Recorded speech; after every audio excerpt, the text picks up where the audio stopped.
জান্নাত বিক্রি করতেছে একটা লোক, তার নাম শফিকুর রহমান, করতো জাসদাকে, গণবাহিনী মানুষ খুন করার পার্টি করতো। সেই লোক আইসে এখন জামাতের আমির হইয়া জান্নাত বেচতেছে। আচ্ছা, জান্নাত যদি বেচে তাহলে জান্নাত আমি পাইলামই, এখন নামাজ রোজার দরকার আছে আর? কথা বলেন, দরকার আছে আর? তাহলে না, এই শফিকুর রহমান নামাজ রোজা পড়তেছে কেন? তার কাছে কোনো কাজ নাই। কথা বলেন নাই? যারা বলে রোজা আর পূজা এক, তারা ক্ষমতার জন্য দ্বন্দ্ব করে। তারা স্লোগান তৈরি করছে, একটা হিন্দু লীগ আছে, হিন্দু ওলামা দল আছে, হিন্দু ওলামা দল, হিন্দু বার ওলামা দল হয় কন্দি। তারা বলছে হরে কৃষ্ণ হরে বল, দাড়ি বললা টাইনে তোল। শুনছেন? হরে কৃষ্ণ হরে বল, দাড়ি বললা টাইনে তোল। এরকম পরিস্থিতি যদি হয়, আমরা পৌত্তলিকতা বিশ্বাস করি না বলেই তো আমরা মুসলমান। সেইখানে যদি বলে কেউ রোজা আর পূজা একই জিনিস, এটা দুঃখজনক কথা না? বিশ্বকুতুব শাহ ওয়াজেদ আলী রহমতুল্লাহ আলাইহের 42তম ওফাত দিবস উপলক্ষে 2 দিন ব্যাপী আজকের এই যে উরুস শরীফের সম্মানিত সভাপতি, আমার এই অনুষ্ঠানে আজকে উপস্থিত, একটু আগে যার বক্তব্য শুনলেন, আমার ছোট ভাই জেলা বিএনপির সম্মানিত সভাপতি, বিএনপি কেন্দ্রীয় নির্বাহী কমিটির সম্মানিত সদস্য এবং বরগুনা 1 আসনের ধানের শীষের মনোনীত প্রার্থী জনাব নজরুল ইসলাম মোল্লা, বিএনপির বরগুনা জেলার সম্মানিত সাধারণ সম্পাদক জনাব শাহিন এবং বেতাগীর বরগুনা থেকে আগত নেতৃবৃন্দ, বেতাগী থেকে আমার সাথে থাকা বিএনপি নেতৃবৃন্দ সহ আমার মুরব্বীবৃন্দ, আমার এই যে আজকের এই ভক্তবৃন্দ এবং এই এলাকার অত্র অঞ্চলের মানুষ, বিশেষ করে তালতলি, আমতলি, বরগুনা, বেতাগী, বামনা, পাথরঘাটা সহ অন্যান্য এলাকার মানুষ, সবাইকে আমি আবার আরেকবার সালাম জানাচ্ছি। আসসালামু আলাইকুম ওয়া রাহমাতুল্লাহি ওয়া বারাকাতুহু। প্রিয় ভাইরা, এখানে এই অনুষ্ঠান হয় দীর্ঘদিন ধরে। আমার আসার কখনো সুযোগ হয়নি। এই জীবনে আমি প্রথম এসেছি এবং অনেক পরিমাণ মানুষ এখানে যে উপস্থিত হয়েছে দেখে আমি খুশি হয়েছি। আমরা সবাই মিলে বলি আলহামদুলিল্লাহ। একবার জোরে বলি আলহামদুলিল্লাহ। আমরা এসেছি এই অলির দরবারে বা এখানে আসছি, আমাদের কাঙ্ক্ষিত লক্ষ্য কিয়ামতের মাঠ, কাঙ্ক্ষিত লক্ষ্য এই পৃথিবী। সেজন্য আমরা একটা দোয়া পড়ি, রব্বানা আতেনা ফিদ দুনিয়া হাসানাতাও ওয়াফিল আখিরাতে হাসানাতাও ওয়া কিনা আযাবান্নার। আমরা পৃথিবীর কল্যাণ চাই এবং আখিরাতের কল্যাণ চাই, আর দোজখের আগুন থেকে বাঁচতে চাই। কোরআন শরীফের মধ্যে আয়াত আছে। কিন্তু কিছু মানুষ আছে যারা পৃথিবীর কিছু কথা বলে না, বেহেশত দিয়ে দেবে কিয়ামতের মাঠে। আচ্ছা, আপনাদের কাছে জিজ্ঞেস করি, যাদের এত ক্ষমতা কিয়ামতের মাঠে বেহেশত দিতে পারে, তাদের আবার এই পৃথিবীতে ক্ষমতা দরকার কি? বলেন দেখি, ক্ষমতা দিয়ে করবে কি? কিয়ামতে বেহেশত দিতে পারে, তাদের ক্ষমতা দরকার কি? একটা জিনিস মনে রাখবেন, আমরা ইন্নিয়া জাহাতু আজিয়ালিল্লাজি পড়ি, তার শেষের আয়াত হইল আমা আনা মিনাল মুশরিকিন, অর্থ হইল আমরা মুশরিকদের অন্তর্ভুক্ত নই। আমরা আমানতু বিল্লাহি ওয়া মালাইকাতিহি ওয়া কুতুবিহি ওয়া রাসূলিহি ওয়াল ইয়াউমিল আখির, আমরা আখিরাতে বিশ্বাস না করলে মুসলমানই হব না। ইযা ওয়াকাতিল ওয়াকিয়া, কিয়ামত একদিন হবেই হবে, কিয়ামত একদিন হবেই হবে। আবার কোরআন শরীফে এক আয়াত সূরা ইনফিতারের শেষ আয়াত, সেটা হলো এই যে অল আমরু ইয়াউমাইযিন লিল্লাহ, এই কিয়ামতের দিন সকল হিসাব নিকাশ, সকল ক্ষমতা থাকবে আল্লাহ রাব্বুল আলামিনের হাতে। এবং সেই দিন কি হবে?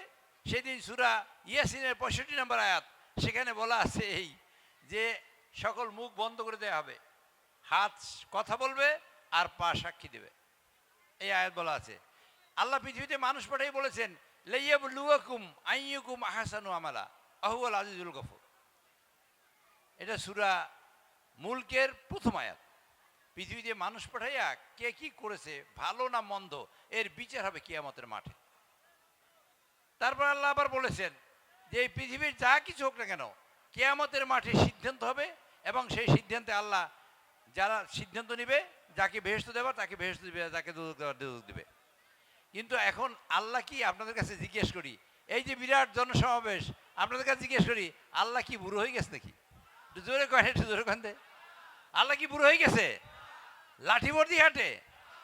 আল্লাহর কাজে যদি কেউ শরিক করে তাকে শিরক বলা হয়, শিরক, মুশরিক বলা হয়। এই জন্য আমরা কিয়ামতের মাঠে বলি, এই যে এইখানে একটু থামেন না, কিয়ামতের মাঠে আমরা বলি কি, আল্লাহ সকল গুনাহ মাফ করবে কিন্তু মুশরিকদের কোনো গুনাহ মাফ করবে না। শিরক করলে আল্লাহ কোনো গুনাহ মাফ করবে না। তা আল্লাহর কাজ যদি পৃথিবীতে বৈশা বেহেশত দিতে পারে একজনে, কোনো মানুষে, তাহলে কি হবে? সেটা আল্লাহর সাথে শিরক করা হয় না? জোরে বলেন, শিরক করা হয় না? আল্লাহ তাদের মাফ করবে না। নবীজি থেকে শুরু, নবীজি কি দাড়ি পাল্লায় ভরতেছে নাকি? কথা বলেন দেখি। নবীজি থেকে শুরু করে মানে খোলাফায়ে রাশিদিন, সালেহিন, তাবিন, তারপর ধরে মুস্তাহিদিন, পীর, গাউস, কুতুব, আউলিয়া, আম্বিয়া, প্রচুর মানুষ আসছে। তারা কেউ ধানের শীষে ভোট, মানে কি বলে, দাড়ি পাল্লায় ভোট দেয় নাই। এদের কি হবে? এখন জামাতের কথা যে এরা দুদকে দেয় না, কোন দেখি। আচ্ছা ধরেন ধানের শীষে ভোট দিলে অসুবিধা, দাড়ি পাল্লায় ভোট দিলে বেহেশত আছে। মাওলানা মতিউর রহমান নিজামী, তারপরে আপনার মুজাহিদ সাহেব, তারপর কাদের মোল্লা, কামরুজ্জামান, দেলোয়ার হোসেন সাইদি, এরা দাড়িপাল্লা বাদ দিয়ে ধানের শীষে নির্বাচন করে মারা গেছে। এখন এরা কি দুদকে দেবে না বেহেশতে দেবে? কথা বলেন আমার সাথে একটু, কোথায় যাইবে? দাড়িপাল্লায় ভোট দিলে বেহেশত হবে, ধানের শীষে ভোট দিলে বলে দুদক হবে। তাহলে এরা যাইবে কই? কন কথাটা বুঝে কয়েন। সেই দুদকে তারা তো পাঠাইছে। এরপর নিজেরা আবার খাটাখাটি কইরা এই নিজেরাও 18 সাল ইলেকশন করছে, মাওলানা শফিকুর রহমান এবং তার সেক্রেটারি দুইজনে ইলেকশন করছে ধানের শীষে। আর বলেন এই পরিস্থিতি, এই পৃথিবীতে 52টা দেশ মুসলমানের দেশ, 52টা দেশে 51 দেশে দাড়িপাল্লা নাই, সেই দেশের মুসলমান কি হবে? কন সেই দেশের মুসলমানদের কি হবে? কন থেকে বিষয়টা বুঝতে হবে আপনাদের, আপনারা বুঝেন। আচ্ছা দাড়িপাল্লা মানে বেহেশত বিক্রি করতেছে, জান্নাত বিক্রি করতেছে একটা লোক, তার নাম শফিকুর রহমান, করতো 400 টাকে গণবাহিনী, মানুষ খুন করার পার্টি করতো। সেই লোক আইসা এখন জামাতের আমির হইয়া জান্নাত বেচতেছে। আচ্ছা জান্নাত যদি বেচে তাহলে জান্নাত আমি পাইলামই, এখন নামাজ রোজার দরকার আছে আর? কথা বলেন, দরকার আছে আর? তাহলে না, এই শফিকুর রহমান নামাজ রোজা পড়তেছে কেন? তার কাছে কোনো কাজ নাই। কথা বলেন নাই? যারা বলে রোজা আর পূজা এক, তারা ক্ষমতার জন্য দ্বন্দ্ব করে। তারা স্লোগান তৈরি করছে, একটা হিন্দু লীগ আছে, হিন্দু ওলামা দল আছে, হিন্দু ওলামা দল, হিন্দু বার ওলামা দল হয় কন্দি। তারা বলছে হরে কৃষ্ণ হরে বল, দাড়ি বললা টাইনে তোল। শুনছেন? হরে কৃষ্ণ হরে বল, দাড়ি বললা টাইনে তোল। এরকম পরিস্থিতি যদি হয়, আমরা পৌত্তলিকতা বিশ্বাস করি না বলেই তো আমরা মুসলমান। সেইখানে যদি বলে কেউ রোজা আর পূজা একই জিনিস, এটা দুঃখজনক কথা না? আপনাদের বুঝতে হবে। আপনাদের এই বিরাট জনগোষ্ঠী আমার এখানে সামনে আছেন, সুধীরবৃন্দ, আপনাদের নিজেদের জ্ঞান বুদ্ধি দিয়ে বুঝেন। নজরুল ইসলাম মোল্লা একটা পরিষ্কার কথা বলছে, যে লোকটা উন্নয়ন করতে পারবে, আপাত দৃষ্টিতে যা মনে হয় সরকারে আসবে ইনশাল্লাহ রহমান। বিএনপি যদি গভর্নমেন্টে আসে, এই এলাকার রাস্তাঘাট, পোল, কালভার্ট, ব্রিজ, স্কুল, কলেজ, মসজিদ, মাদ্রাসা, মন্দির, এতিমখানা, গির্জা, এই নদী ভাঙ্গন, তারপরে এই যত কার্যক্রম আছে বিএনপি করবে। বিএনপি ইতিমধ্যে 4 বার গভর্নমেন্টে ছিল। জিয়াউর রহমান সাহেব 1 বার ছিলেন, বেগম খালেদা জিয়া 3 বার ছিলেন, 4 বার গভর্নমেন্টে বসছে। আর এই যে দাঁড়িপাল্লা বলছে, একবার 2টা ভোট পাইছে, এরপর পড়েছে 18টা ভোট। এটা না 37টা পাও, 36 দুগুণে 72টা পাও। 72টা বলে কি সরকার হবে? বলেন তো আপনারা, একটু ধরে বলেন, এইবার বলেন জোরে, সবাই বলেন 72 সরকার হবে? কয়েকজন বলতেছে, তারা মনে করে সরকার হবে নাকি, তাই না? 72 সরকার হবে? হবে না। আচ্ছা এইখানে অনেক ক্যান্ডিডেট আছে, ওইখানে এইখানে নানান জাতীয় কথা বলে, কিন্তু তারা যদি সরকারে না বসে, আপনাদের বিপদে আপদে, আপনাদের উন্নয়নে কে কাজ করবে বলেন তো? তখন বিএনপি কি লাগবে? সেই জন্য আপনারা সব কিছু বাদ দিয়া আজকের বিএনপির পাশে থাকবেন, ধানের শীষের পক্ষে ভোট দেবেন। এই মার্কাটা কার? জিয়াউর রহমান সাহেবের মার্কা। জিয়াউর রহমান সাহেবের স্বাধীনতার ঘোষক এবং এই দেশের সৎ রাজনীতিবিদের অন্যতম পথিকৃৎ এবং এই স্বাধীনতার ঘোষক জিয়াউর রহমান, তার মার্কা হলো ধানের শীষ। আমি দেখেছি 74 সালে একজন বমি করে রাস্তায়, আর একজন বমি উঠেই খায়, সে অভাব গেছে, দুর্ভিক্ষ গেছে। আমি দেখেছি ডাস্টবিনে কুকুর এবং মানুষ একসাথে খাইতে। আমি দেখেছি রক্ষীবাহিনীতে মানুষ কোপাই কাইটে নদীতে ফেলাই দেয়। আমার হাবিব চেয়ারম্যান কাঁঠালতলির তার বড় ভাইকে কাইটা বলছে, তোকে মারার জন্য কি একটা বন্দুকের গুলি খরচ করব সরকারের? করব না, কাইটে নদীতে ফেলাই দিয়েছে। সে মুক্তিযোদ্ধা ছিল। আমার একটা ক্লাসমেট মনমথ গাইন সব দাঁত ফেলাই দিয়েছে। পায়খানা করছে, মারার পরে সে পায়খানা খাইছে। এইরকম একটা পরিস্থিতি ছিল। এই যে সব কাজ তো এইখানেই হইতেছে। এই আপনারা এখানে কথা বলেন কেন? তো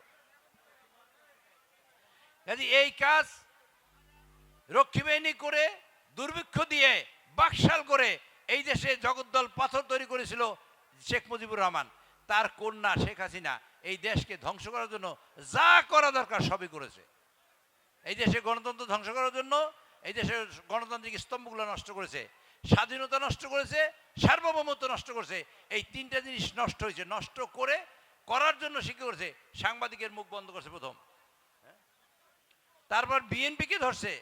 বিএনপির আমাদের নেত্রী বেগম খালেদা জিয়াকে অন্যায়ভাবে কারারুদ্ধ করেছে, অন্যায়ভাবে তার বিচার করেছে।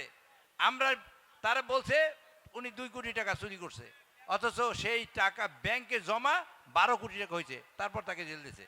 আর হাসিনা আজকে বাইরেছে, প্রফেসর ইউনুসি বলতেছে, তার সরকার বলতেছে 432 বিলিয়ন 33 লক্ষ কোটি।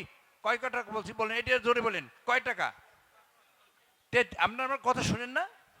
শুনেন, আমার কথা শুনে যায়। 33 লক্ষ কোটি টাকা। কয় টাকা বলেন তো এই কথাটা? এটা জোরে করেন, কয় টাকা? 33 লক্ষ কোটি টাকা বাংলাদেশ থেকে লুটপাট করেছে হাসিনা এবং তার গোষ্ঠীরা। বাংলাদেশের 7টা বাজেট হইতে পারে, 7টা, 7 বছরের যে খরচ হইতে পারে সেই পরিমাণ টাকা তারা লুটপাট করে নিয়ে গেছে। এই দেশে হাজার হাজার মানুষ মারছে, 57 জন আর্মি অফিসার মারছে, এবং এই দেশের সকল মানুষকে টর্চার সেল, আয়নাঘর, গুম, এবং একটা লোক বরিশাল বাড়ি জেনারেল জিয়া 1030 জন মানুষকে খুন করেছে একটা মানুষে। আমাদের এই চরদুয়ানির ওইখানে ঘাটে প্রচুর মানুষ খুন করছে। ইনকোয়ারি কমিশন সেখানে আসছিল গত 4 দিন আগে, এবং সেখানে খুঁজলে কমপক্ষে 1-2 হাজার লোকের লাশের হাড্ডি পাওয়া যাবে, এখানে নিচে পড়ে আছে। এই কাজ হাসিনা করেছে। এই কাজ হাসিনা করার পরে একটা দল এখন কৌশল করে।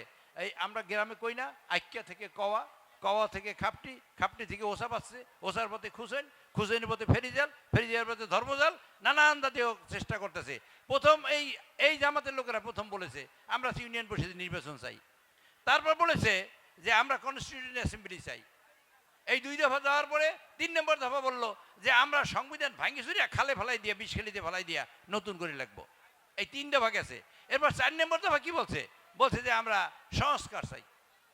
সংস্কার গেল। এরপর বলছে আমরা হাসিনার বিচার চাই। হাসিনার বিচার গেল। এরপর বলে হাসিনার সাথে যারা ছিল সবার বিচার চাই। 20 বছর লাগবে। তাহলে দেশে 20 বছরের নির্বাচন হবে না, গণতন্ত্র বন্ধ। আচ্ছা, এরপরে বললো কি যে আমরা এখন চাই কি পিআর পদ্ধতি। পিআর পদ্ধতি তো জানেন আপনারা, জানেন না? জানেন আপনারা? একটা লোকের বাড়িতে আগুন লাগছে, ওসিরে টেলিফোন করে, স্যার আমার বাড়িতে আগুন লাগছে। ওসি কইলে তাই নাকি? আমি এসপি সাহেবরে বলতেছি। এসপি সাহেব বলছে এই দাঁড়াও তো একটু দেখি, আমি ডিএজিরে ফোন করি। ডিএজিরে ফোন করছে, আমি আইজি সাহেবরে ফোন করতেছি, তুমি একটু অপেক্ষা করো। আইজি সাহেবরে ফোন করছে, আইজি সাহেব টেলিফোন করে বলছে আমি হোম মিনিস্টারকে ফোন করছি, একটু দেরি করো। হোম মিনিস্টার ফোন করছে, আমি প্রাইম মিনিস্টার জন করে জানাই, এই করে একটু অপেক্ষা করো। 6 মাস পরে চিঠি পাঠাইছে আগুন নিবাও। এই যে পিআর 6 মাস পরে কয় আগুন নিবাও। আপনারা পিআর এইখানে ভোট দেবেন, আমার আর নজরুল মোল্লা সাহেবের দুজনের ভোট দেবেন ধানের শীষে। তারেক সাহেব মনে করলো তাদের 2 জন গুরুত্বপূর্ণ মানুষ কোথায় হইতে পারে, রংপুরে বা দিনাজপুরে, উনি ওইখান থেকে নির্বাচন করলেন। আর আপনারা এখন মসজিদ, মাদ্রাসা, মন্দির, এতিমখানা, কাগজ, রাস্তা ঘাট, পোল, ব্রিজ, কালভার্ট লই কোথায় যাবেন? রংপুরে যাবেন নাকি? আপনার দিকে কোথায় যাবেন কয়েন? আপনার একটা সুমতে চাইলেও তো রংপুর যাওয়া লাগবে। আপনার লাঠি তো দূরের কথা, আমাকে হাতের কাছে পাইবেন, যে কোনো কিছু জিজ্ঞেস করতে হবে না আমাদের। এটা বুঝতে হবে আপনাদের। কাজে এটা একটা শয়তানি পদ্ধতি। এই পিআর এখন মারা যাইতেছে, পিআর এর মৃত্যু হয়ে যাইতেছে এখন বর্তমানে। এখন বাইর করছে আমরা এখন জুলাই সনদ বাস্তবায়ন চাই নভেম্বর মাসের মধ্যে। আচ্ছা, বিএনপি কইছে যে যেদিন নির্বাচন হবে সেই দিন আমরা করব। অসুবিধা কি? সেই দিন করবে না মানে কথা হইলো একটা না একটা খাপটি বাজাবার চেষ্টাই করতেছে। উদ্দেশ্য হইলো আওয়ামী লীগে পুনর্বাসন করা, আওয়ামী লীগে ফিরে যায় না, এবং নানান জাতীয় কৌশল করতেছে। আমরা কি আওয়ামী লীগে আপনাদের কাছে জানতে চাই, আল্লাহর রাস্তে বললেন, আপনারা কি আওয়ামী লীগের অত্যাচার ফেরত চান? একটু জোরে গন্ধে ফেরত চান নাকি? সবাই একটু হাত থেকে গন্ধে নারায় থাকবে। আর একটু জোরে কোন দিন, নারায়ে তাকবীর। এই 5-7 জনে মনে করে যে না আওয়ামী লীগ আইলে ভালো হয়, এরকম আছে অবস্থা মনে হয়। আওয়ামী লীগ আইলে ভালো হয় নাকি? আবার কন নারায়ে তাকবীর। 2000 থেকে কোন দিন, নারায়ে তাকবীর। আপনারা আওয়ামী লীগ ফেরত আসলে এই দেশে মানুষ বিপদে পড়বে। এই দেশের কৃষ্টি কালচার কার্যক্রম যা করতে চায় মানুষ করতে পারবে না। এরকম কৃষ্টি কালচার হোক, আমরা আসব। এই তারেক জিয়া আমাদের প্রিয় নেতা, তিনি বলেছেন আমরা একটা জাতীয় সরকার গঠন করব। সেখানে আওয়ামী লীগ আর জাতীয় পার্টি বাদে সব দল থাকতে পারবে। এরপরেও ভালো লাগে না, এরপরেও ভালো লাগে না, তারা দেশটার ধ্বংস করতে চায়। এমনি হাসিনা শেষ করে দিয়ে গেছে, তার উপরে যদি ধ্বংস তারা করে তাই দেশটা কি থাকে? আমরা আজকে গান শুনবো অথবা আমরা দোয়া পড়বো অথবা যা কিছু করব, কিন্তু সেই সুযোগ ভবিষ্যতে হবে না যদি দেশ না থাকে। আমি আপনাদের সকলের, আজকে এটা রাজনৈতিক সভা নয়, আমি রাজনৈতিক সভা হলে বলবো সেখানে কথা। আমি বামনা পাথরঘাটায় কাজ করছি, ওইটা দেখার পরে যদি মনে করেন আমার মতো মানুষ দরকার আপনাদের বেঁচে গেছে, তাহলে আপনারা আমারে ভোট দিয়ে ধানের শীষে ইনশাল্লাহ আমার রাখবেন। আমি আপনাকে লগে থাকতে চাই, বদলা দিতে চাই। আপনাকে রাজি আছেন না? বা স্বাধীনতার 54 বছরে বিএনপি ভালো ক্যান্ডিডেট পায় না বরগুনা একে। এই বছর আমাদের বিএনপির এই যে সভাপতি সাহেব এবং উনি কেন্দ্রীয় নেতা, তিনি এই বছর নমিনেশন পেয়েছেন।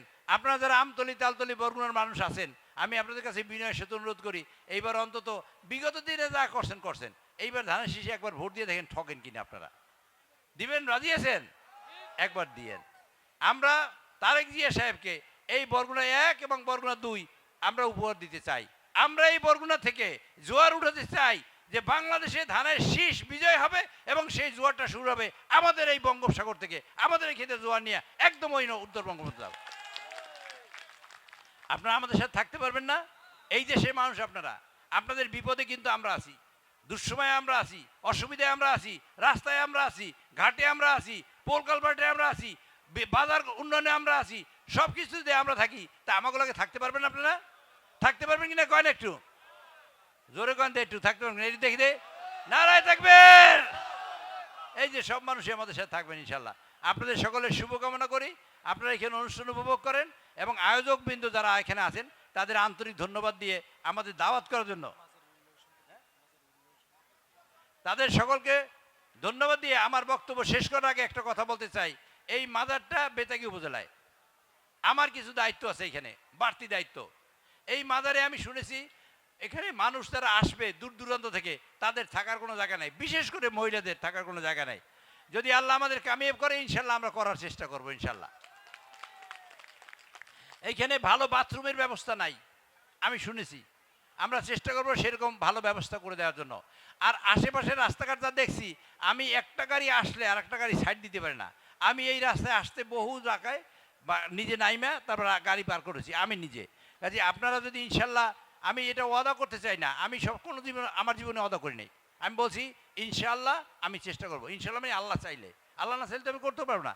আল্লাহ যদি চান এইসবের রাস্তাঘাট পোল কালভার্ট ব্রিজ এখানে যা যে কিছু সমস্যা আছে, ইনশাল্লাহ আল্লাহ যদি বাঁচায়, বিএনপি যদি গভর্নমেন্টে আসে, আমি নুরুল ইসলাম যদি এমপি হই, তারেক সাহেব যদি প্রধানমন্ত্রী হন, ইনশাল্লাহ আমরা ইনশাল্লাহ 2 বছরের মধ্যে এটা পরিষ্কার করবো ইনশাল্লাহ।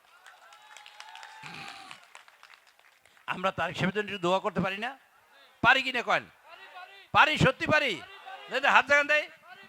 রব্বানা, এই মোনাজাত করি, রব্বানা আতিনা ফিদ দুনিয়া হাসানাতাও অফিল আখিরাতে হাসানাতাও ওয়া কিনা আযাবান নার, রব্বানা আদখিলনা জান্নাতা মাআল আবরার ইয়া আজিজ ইয়া গফফার, রব্বিকা আলনি মুকিমা সালাত আমিন যুররিয়াতি রব্বানা তাকাব্বাল দুআ, রব্বানা গফিরলি ওয়া লিওয়ালিদাইয়া ওয়া লিল মুমিনিনা ইয়াওমা ইয়াকুমুল হিসাব, হাসবুনাল্লাহু নি'মাল ওয়াকিল নি'মাল মাওলা নি'মান নাসির।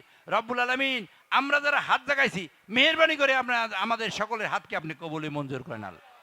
আল্লাহ আমাদের যত দুঃখ কষ্ট আছে, আপনি সকল দুঃখ কষ্ট আমাদের ঘুষাই দেন আল্লাহ। আল্লাহ যার যে অসুবিধা আছে সব অসুবিধা মুক্ত করে দেন আল্লাহ। আল্লাহ আমাদের মা বাপ ভাই বোন যারা কবরবাসী হয়েছে, আল্লাহ তাদের সকলকে বেহেশত নসিব করেন আল্লাহ। রব্বুল আলামিন, আমাদের মা সমতুল্য বেগম খালেদা জিয়ার আমরা সুস্থতা কামনা করি, আল্লাহ অচিরেই সুস্থ করে আমাদের মাঝে ফিরিয়ে দেন আল্লাহ। রব্বুল আলামিন, আমাদের নেতা জিয়াউর রহমান স্বাধীনতার ঘোষক, তিনি পৃথিবী থেকে চলে গেছেন, রব্বুল আলামিন তার সকল গুনাহ মাফ করে দিয়ে আপনি তাকে জান্নাতের উচ্চ মাকাম দিয়ে দেন আল্লাহ। রব্বুল আলামিন, আমাদের প্রিয় নেতা তারেক রহমান সাহেব বিদেশে আছেন, এই দেশের গণমানুষের জন্য কত চিন্তা, কত দুশ্চিন্তা করেছেন। গরিবের কি হবে, কৃষকের কি হবে, জাল্লের কি হবে, মুটের কি হবে, কুলির কি হবে, বিশেষ করে যারা চাকরি পায় না এই দেশে, যারা লেখাপড়া শিক্ষিত বেকার, বেকারদের কি হবে? বেকারদের ইনশাআল্লাহ আমরা যদি গভর্নমেন্টে আসি 1 কোটি চাকরি ব্যবস্থা 1-2 বছরের মধ্যে ইনশাআল্লাহ করব। এই বরগুনার যত বেকাররা আছে ইনশাআল্লাহ আল্লাহর রহমতে তারেক রহমানের নেতৃত্বে ইনশাআল্লাহ চাকরি পাবে। আল্লাহ সেই ব্যবস্থা তুমি করে দাও আল্লাহ। আল্লাহ তারেক সাহেবের প্রধানমন্ত্রী বানাই আমাদের দেশে নিয়ে আসো। আমরা এই প্রধানমন্ত্রী বানাইয়া আমাদের দুঃখ দুর্দশা, এই যে আজ সৈসময়তে গেলাম সেখানে দেখি নদী ভাঙ্গন, আবার এইখানে দেখলাম এইখানে নানান অসুবিধা, এই অসুবিধা যদি দূর করতে পারি আল্লাহ তুমি সেই ব্যবস্থা করে দাও আল্লাহ। আল্লাহ তুমি আমাদের সকলকে হায়াতে তাইবে দাও আল্লাহ। আল্লাহ সৎ কাজ করার তৌফিক দাও আল্লাহ। আল্লাহ আমরা অন্যায় থেকে বাঁচতে পারি তার সাহায্য করো আল্লাহ। বিশেষ করে আমাদের মা বাপ যারা কবরে এসেছে, খাস করে আমি তাদের জন্য মাফ চাই আল্লাহ, সকলের মা বাবার জন্য মাফ চাই আল্লাহ, মেহেরবানি করে তাদের তুমি ক্ষমা করে দাও আল্লাহ। রব্বির হামহুমা কামা রব্বাইয়ানি সগীরা।